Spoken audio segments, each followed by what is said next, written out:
والے فرماتے ہیں کہ ہم نے اس شخص سے بڑا بے وقوف انسان نہیں دیکھا جو اپنے رشتہ داروں کی ہو یا اپنے اولاد کی کامیابی کے لیے، ان کی دنیا کی زندگی بنانے کے لیے اپنی آخرت کو خراب کر لے۔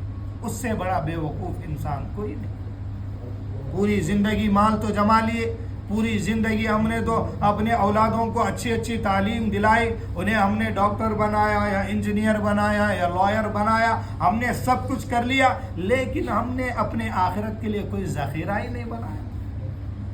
اب ہم خالی ہاتھ جا رہے ہیں، ہمارے پاس کوئی اعمال نہیں، اور ہمارا سفر اتنا لمبا ہے کہ ساتھ میں کوئی توشہ بھی نہیں، اللہ کے سامنے جواب دینے کے لیے کوئی ایسے اعمال بھی نہیں، کیونکہ ہم نے اپنی ساری زندگی کے 24 گھنٹے کمانے میں، کھانے میں، ایک دوسرے پر نام اونچا اور رکھنے میں ہم نے گزار دی۔ اب اللہ رب العالمین کے سامنے اس حال میں حاضر ہے کہ ہمارے پاس کچھ نہیں ہے، خالی ہاتھ۔ تو اس لیے دیکھو یہ حدیث صرف 3 چیزیں بتا رہی۔ سب سے پہلے اللہ کا ذکر کرو، پھر اللہ کا شکر کرو، پھر اللہ کی عبادت بیان کرو۔ اس سے عبادت کرو، اس سے بڑی چیز انسان کے لیے اور کیا ہو سکتی ہے؟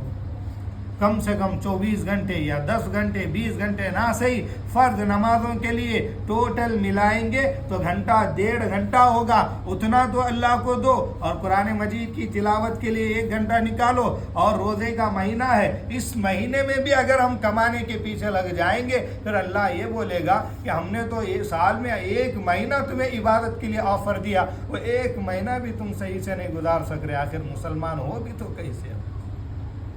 سوال پیدا ہوتا نہیں ہوتا؟ دنیا میں ایک ذرہ آفر کیا آ گیا، سب لوگ لائن لگا لیں گے، ارے میرا ہو میرا ہو میرا ہو۔ کیوں؟ چاہے وہ موبائل ریچارج کا ہو یا کوئی دکانداری کا آفر ہو، تو ایک دوسرے کو بولیں گے کال کر کے آفر چل رہا، آن لائن میں یہ آفر ہے، موبائل میں وہ آفر ہے، لیپ ٹاپ میں وہ آفر ہے، اور سب اسے لینے جائیں گے۔ اور اللہ بول رہا رمضان میں اتنے بڑے آفر ہے، ایک عبادت کرو تو 700 درجے اس کو جو ہے نا ثواب ملے گا، ایک روزہ رکھو تو ایک نماز پڑھو تو کتنی اس کی نیکیاں ملیں گی، اور ہم ہے کہ اس کی ترجیح ہی نہیں دے رہے، ایک خود ہی نہیں کر رہے تو دوسروں کو کیا بولیں گے؟